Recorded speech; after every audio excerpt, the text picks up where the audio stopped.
မိဘပြည်သူများကြံခတ်သားလို့မှာကြပါလားခင်ဗျာကျွန်တော်အနေနဲ့ဆက်လက်ပြီးတော့ဒီနေ့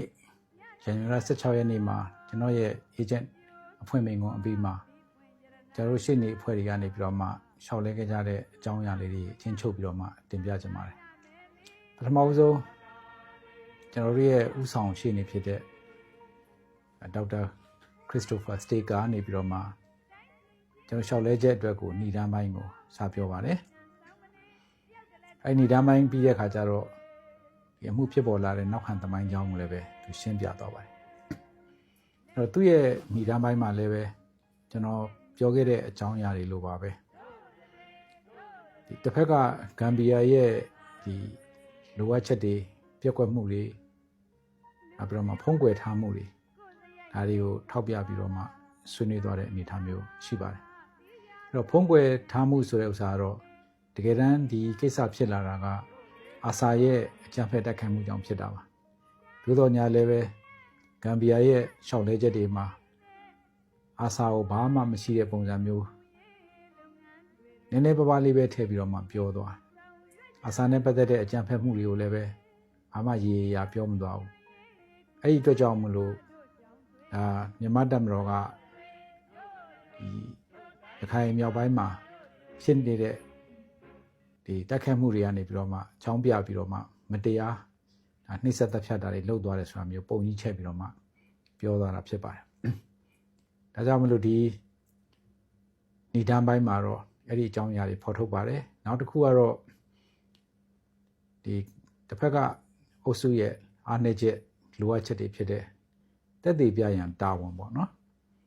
ဥပဒေအကြောင်းအရာဆိုလို့ရှိရင်တော့သူက burden of proof ပေါ့တက်သေးပြရန်တာဝန်ဒီမြန်မာနိုင်ငံကဒီလူမျိုးတုံးမှုပြစ်မှုကြီးကိုကျူးလွန်နေဆိုလို့ရှိရင်ဒီလိုကျူးလွန်ကြောင်းကိုခိုင်ခိုင်မာမာတက်သေးပြဖို့ကဂမ်ဘီယာရဲ့တာဝန်ပဲဖြစ်ပါတယ်ကျွန်တော်တို့ကမကျူးလွန်ပါဘူးဆိုပြီးတော့မှပြန်ပြီးတက်သေးပြဖို့ကမလိုအပ်ပါဘူးအဲ့တော့အဲ့လိုမျိုးရှိတော်ညာလည်းပဲတကယ်တမ်းကျတော့ဂမ်ဘီယာဘာပြောလာလဲဆိုတော့ဒီလိုကျူးလွန်မှုတွေနဲ့ပတ်သက်ပြီးတော့မှပြစ်မှုထင်ရှားမရှိကြောင်းမြန်မာဘက်ကထုချေတဲ့နေဆိုတာမျိုးတွေပြောပြီးတော့သူတို့ဘက်ကတော့ခိုင်ခိုင်မာမာဒီအမှုကိုတိဆောက်ပြီးတော့မှမပြနိုင်ဘူးမပြနိုင်တဲ့ခါကျတော့ဒီပြစ်မှုကြီးကလည်းအင်မတန်မှပဲပြင်းထန်တဲ့ကြီးလေးတဲ့ပြစ်မှုကြီးဖြစ်တယ်ဒါကြောင့်မလို့တက်သေးပြမှာကလည်းပဲအင်မတန်မြင့်မားတဲ့အဆင့်တန်းနဲ့ခိုင်ခိုင်လုံးလုံးရေပက်မဝင်ပေါ့နော်ရင်းပယ်စရာမရှိအောင်တန်တရားပွားပွဲမရှိအောင်တက်သေးပြမှာဖြစ်ပါတယ်အဲ့လိုမျိုးတက်သေးပြဖို့ခက်တဲ့အခါမှာဘာလုပ်လာလဲဆိုတော့ဥပဒေကြောင်းအရကျွန်တော် ICJ ကနေပြီးတော့မှသတ်မှတ်ထားတဲ့နောက်တစ်ခုက Genocide Convention ပေါ့လူမျိုးတုံးမှုဆိုင်ရာဒီစာချုပ်ကနေသတ်မှတ်ထားတဲ့ဒီပြစ်မှုမြောက်အောင်လိုအပ်တဲ့အချက်လက်တွေဟာလျှော့ဈေးပေါ်ဈေးနဲ့လို့စဉ်းစားလို့ရပါတယ်ဆိုတာမျိုးနဲ့တခြားသောနိုင်ငံတကာဥပဒေတွေကဆွဲထည့်ပြီးတော့မှလုပ်လာတာတွေရှိပါတယ်ဥပမာဖြင့်ဆိုလို့ရှိရင်တော့ဒီလူမျိုးသုံးစေမှုတွေမှာအဓိကကျတဲ့အချက်တစ်ချက်ဖြစ်တဲ့ဒါတေကျေပစ္စည်းမှုတွေကတော်ကြီးမားတဲ့အတိုင်းအတာထိပေါ့နော်ဒါရှိရမယ်သို့တော်ညာလည်းပဲသူတို့အဲ့ဒါမျိုးသက်သေမပြနိုင်တဲ့ခါကျတော့ဒါဒီလူမျိုးသုံးစေမှုဆိုတာအရေးအတွက်နဲ့မဆိုင်ဘူးဒါ number game မဟုတ်ဘူးလူတယောက်ကိုတတ်လိုက်လို့ရှင်လည်းပဲလူမျိုးသုံးစေတဲ့ကြံရွယ်ချက်နဲ့တတ်တယ်ဆိုလို့ရှိရင်ဒါလူမျိုးသုံးစေမှုပဲဆိုတော့သေးသေးမွားမွားတွေလည်းပဲပြန်စုလိုက်လို့ရှိရင်များလာတာပဲဆိုတဲ့သဘောမျိုးနဲ့လို့ရှောက်လဲခဲ့တာရှိပါတယ်ဒါတွေကိုလည်းပဲတခြားသောနိုင်ငံတကာဥပဒေဒီလူမျိုးသုံးစေမှုဥပဒေနဲ့မဆိုင်တဲ့ဥပဒေတွေပါဆွဲထည့်လို့ရတယ်ဆိုပြီးတော့သူကအတင်းညင်းတဲ့သဘောရှိတယ်အဲ့တော့ဒါတွေနဲ့ပတ်သက်ပြီးတော့ဒီဏ္ဍာန်ပိုင်းမှာအဲ့လိုမျိုးလို့မရဘူးဆိုတာပြောခဲ့ပါတယ်နောက်ပြီးတော့ဒေါက်တာစတေကာနောက်ခံသမိုင်းကြောင်းနဲ့ပတ်သက်ပြီးတော့လည်းပဲရိုဟင်ဂျာဆိုတာမရှိတဲ့အကြောင်းကျွန်တော်တို့ကိုလိုနီခေတ်ကစပြီးတော့မှတခြားလုံးမှာနှစ်ပေါင်း120ကျော်ကရိုဟင်ဂျာနဲ့ပတ်သက်တဲ့အသက်တွေအထောက်ထားတွေဘယ်နေရာမှာမှဒါအင်္ဂလိပ်ကပြုစုခဲ့တဲ့စာရွက်စာတမ်းတွေမှာမရှိဘူးဆိုတာမျိုးလဲထောက်ပြခဲ့ပါတယ်အဲ့တော့သူတို့ရဲ့ဒီဆွဆွဲချက်ဖြစ်တဲ့1999ခုနှစ်မှာဘျူခနန်လို့ခေါ်တဲ့ဘာသာဗေဒလေးလာသူတယောက်ကနေပြီးတော့မှဒီ ဘိုးတော်ဖျားရဲ့အင်းဝနန်းတော်ကိုရောက်တဲ့အချိန်မှာသူတွေ့ခဲ့တဲ့ဒီဘင်္ဂလီအုပ်စုတွေကသူတို့ကိုသူတို့ရူအင်္ဂါလို့ခေါ်တဲ့စကားမျိုးပြောတယ်ဆိုတာကိုသူကအဲ့ဒါကိုထောက်ထားပြပြီးတော့မှဟိုးရှိတုန်းကမြန်မာမင်းများလက်ထက်ကလေးကရောက်နေပြီဆိုတာမျိုးဆွဆွဲခဲ့တာရှိပါတယ်ဒါကိုလည်းပဲကျွန်တော်တို့တက်ထောက်ထားတဲ့ကွာခိုင်ခိုင်လုံလုံပြန်ပြီးတော့မှခြေပခဲ့ပါတယ်အဲ့တော့ဒီရိုအင်္ဂါဆိုတဲ့လူတွေကမြန်မာမင်းလက်ထက်ကနေပြီးတော့မှဒီရှိခဲ့တာမှန်တယ်သို့တော်ညာလည်းပဲဒီလူတွေကသူကနဲ့သူလူနည်းစုပဲတကယ်တမ်းလူအများစုဖြစ်တာကဒီကိုလိုနီခေတ်မှာအမြောက်များဝင်လာတဲ့ဘင်္ဂလီတွေကလူတွေဖြစ်တယ်အဲ့တော့အရင်ရောက်နေတဲ့လူတွေကတဖြည်းဖြည်းချင်းဒီအဲ့မှာရှိနေတဲ့ဒေသခံတွေနဲ့ရောနှောသွားပြီးတော့မှတီးခြားပုံစံဖြစ်သွားပြီးတော့နောက်လူတွေနဲ့လည်းသူတို့ကအယောမခံဘူးအဲ့လူတွေကနောက်လာတဲ့လူတွေကသူတို့ရဲ့လေးစားလောက်ဝင်လာတာဆိုတော့သူတို့ကလည်းလူနည်းစုဖြစ်တဖြည်းဖြည်းချင်းဒါမှိန်ပြီးတော့မှပျောက်သွားတဲ့သဘောမျိုးရှိတယ်ဒါကြောင့်တကယ်သူတို့ကိုသူတို့အခုရိုဟင်ဂျာလို့အမည်ခံထားတဲ့လူတွေကကိုလိုနီခေတ်ကြတော့မှဝင်လာတဲ့လူတွေပဲဖြစ်တယ်ဆိုတာကိုကျွန်တော်တို့ကပြောပြခဲ့ပါတယ်အဲ့တော့အဲ့လိုမျိုးဝင်လာတာမှလည်းပဲသူတို့ကိုသူတို့ရိုဟင်ဂျာလို့မတတ်သေးဘူးနှစ်ပေါင်း120ကျော်ကိုလိုနီခေတ်မှာမတတ်ခဲ့တယ်လို့လွတ်လပ်ရေးရကနီးတော့မှပဲတချို့သောနိုင်ငံရေးသမားတွေကဒါကို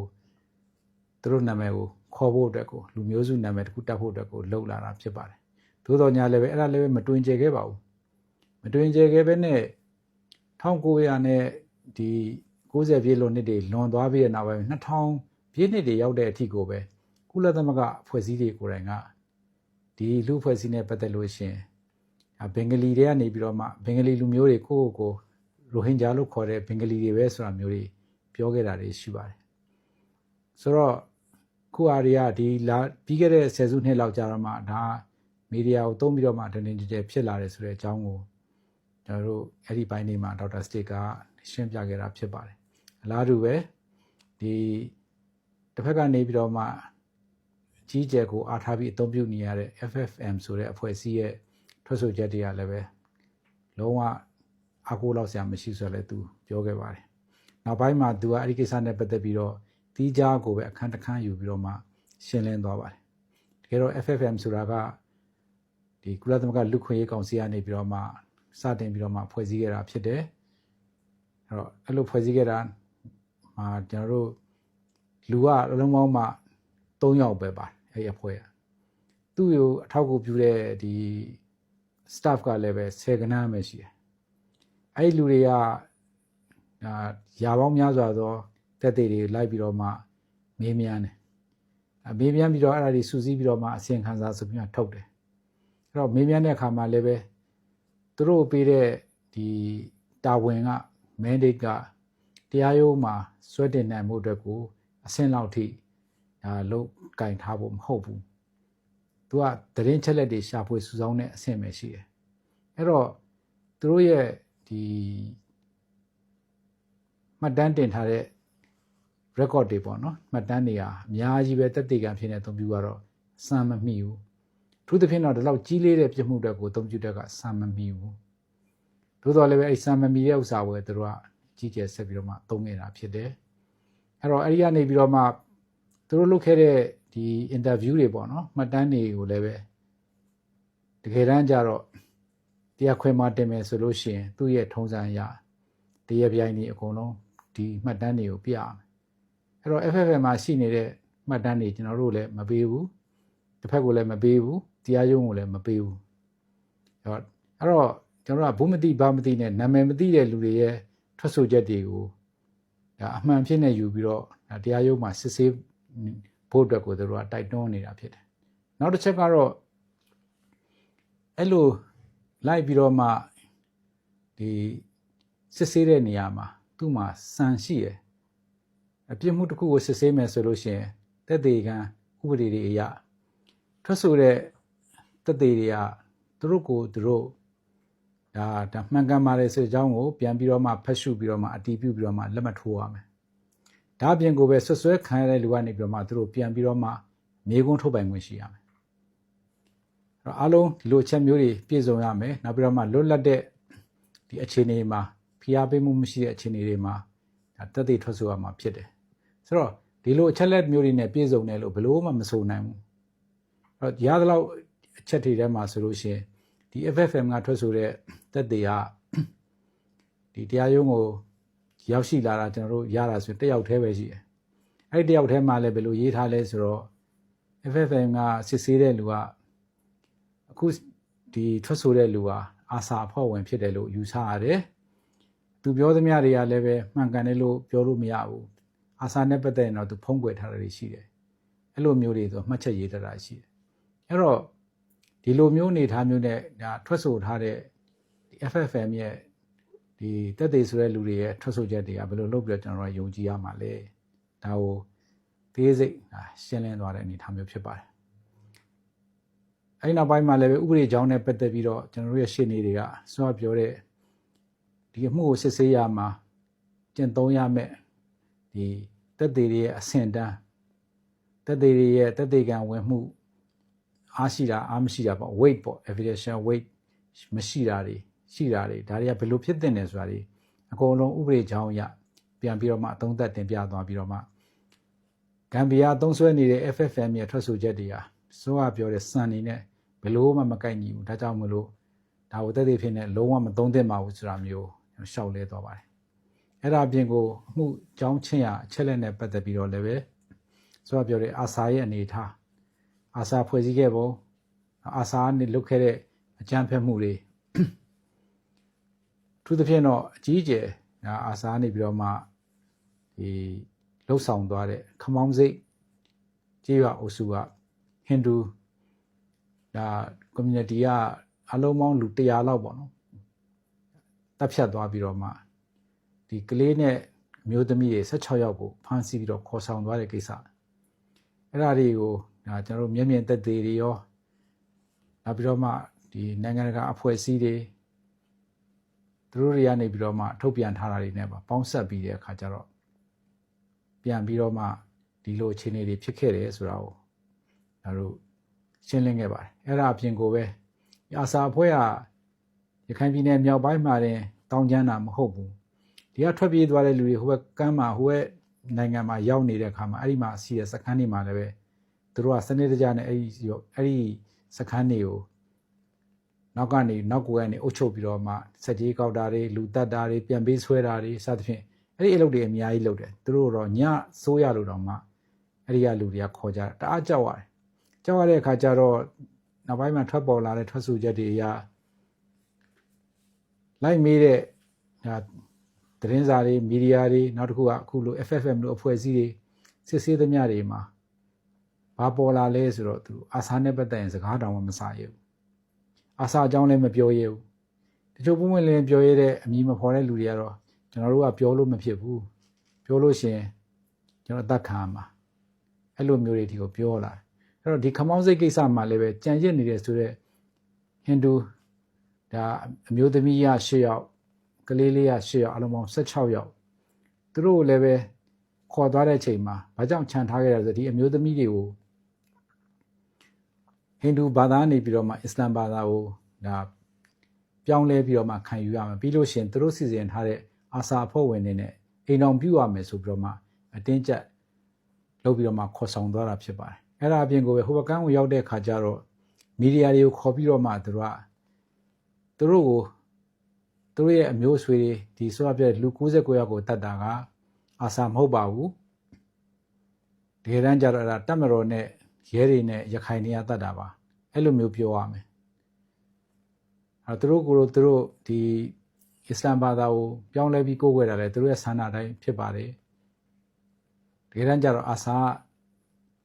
ဒီကိစ္စတွေမှာတာဝန်မရှိပါဘူးဆိုတာမျိုးအတင်းကျပ်ပြောခိုင်းပါတယ်အဲ့လိုပြောခိုင်းပြီးတော့အဲ့လိုမပြောလို့ရှိရင်ဒီမီဒီယာတွေပြန်သွားတာနဲ့တပြိုင်တည်းအထဲမှာညတို့ကိုယ်လုံးတပ်ပြစ်မယ်ဆိုပြီးတော့မှအဲ့လိုမျိုးချင်းချောက်တဲ့အတွက်ကြောင့်မလို့ပြောရတာဖြစ်ပါတယ်ဒီကိစ္စတွေကလွတ်မြောက်လာတဲ့ဟိန္ဒူမျိုးသမီးတွေနောက်ပိုင်းမှာကျွန်တော်တို့ကိုပြန်ပြီးတော့မှသတင်းပို့တဲ့အခါမှာတိလာတာရှိတယ်လို့တချို့သောဒီအဖွဲ့အစည်းတွေကနေပြီးတော့ဒီသတင်းကိုဖော်ထုတ်ပြီးတော့မှပြန်လည်ရေးသားကြတာတွေလည်းရှိပါတယ်ဒါကြောင့်မလို့ဒီချက်လက်တွေကအတော့ကိုခိုင်လုံပြီးတော့ညင်းလို့မရတဲ့အနေအထားမျိုးတွေဖြစ်ပါတယ်အဲ့ဒီထဲကအမျိုးသမီးတယောက် ပေါ့နော်ဒါအမျိုးသမီး3-4ယောက်လောက်ထွက်ဆိုချက်တွေကိုလည်းကျွန်တော်တို့ကဒီထွက်ဆိုချက်တွေထဲမှာပဲပြန်ထည့်ထားပြီးသားဖြစ်ပါတယ်အဲ့တော့ဒီလိုသက်သေခိုင်လုံတဲ့အတွက်ကြောင့်မို့လို့အာဆာအဲ့လိုလုပ်နေတယ်ဆိုလို့ရှိရင်အာဆာလွှမ်းမိုးတဲ့ဒီစခန်းတွေမှာရှိနေတဲ့လူအလုံးကအာဆာကိုကြောက်နေရတယ်ဆိုလို့ရှိရင်သူတို့ထွက်တဲ့ထွက်ဆိုချက်တွေအခု FFM မှာထွက်တဲ့ထွက်ဆိုချက်လိုဟာမျိုးတွေကလည်းဘယ်လိုလုပ်ပြီးတော့မှကျွန်တော်တို့ကဒီယုံကြည်စိတ်ချရမလဲဒါတွေကိုရှင်းရှင်းလင်းလင်းပဲပြောပြခဲ့ပါတယ်ဒီအတွက်ကြောင့်မလို့အားလုံးပြောမယ်ဆိုရင်တော့ဒီနေ့မှာကျွန်တော်တို့ကသမိုင်းကြောင်းတွေနောက်ခံခြေနေတွေနောက်ပြီးတော့ဥပဒေကြောင်းအရဒါတစ်ဖက်ကတက်သေးတွေကခိုင်လုံမှုမရှိတာတွေတက်သေးရဲ့ဒီအလေးထားနိုင်မှုယုံကြည်စိတ်ချမှုမရှိတာတွေတက်သေးယူတဲ့နီလန်းတွေမမှန်တာတွေဒါတွေအကုန်လုံးပြင်ကိုပဲတကယ်အာဆာအဖွဲ့ရဲ့အရေးပါတဲ့ဒီအခန်းကဏ္ဍအာဆာကြောင့်မလို့ဒါကျွန်တော်တို့ကဒီဂျမ်ဖက်စစ်စင်ကိုလုပ်ခဲ့ရတာအာဆာကိုအကြောင်းပြပြီးတော့ကြိုတင်ကြံစီချက်နဲ့လူမျိုးသုံးတာမဟုတ်ဘူးဒါတွေကိုလည်းပဲကျွန်တော်တို့ချက်လက်နဲ့တကွနေဆွဲရက်ဆွဲတွေနဲ့တကွအချိန်ကာလတွေနဲ့တကွထောက်ပြပြီးတော့မှပြန်လည်ရှင်းလင်းပြီးတော့ရှောက်လဲခဲ့ပါတယ်ဆိုတဲ့အကြောင်းလေးတင်ပြလိုက်ရပါတယ်ခင်ဗျာဆက်လက်ပြီးတော့လည်းပဲနောက်ရက်တွေမှာကျွန်တော်တို့မြန်မာအဖွဲ့ကနေပြီးတော့မှရှောက်လဲခဲ့တဲ့အချက်တွေကိုအလျင်းတင်တယ်လို့အချင်းချုပ်ပြီးတော့မှပြန်လည်တင်ပြအစီရင်ခံပါအောင်မယ်အမိဘပြည်သူပေါင်းကိုစိတ်နှဖျားကျမ်းမာချမ်းသာကြပါစေ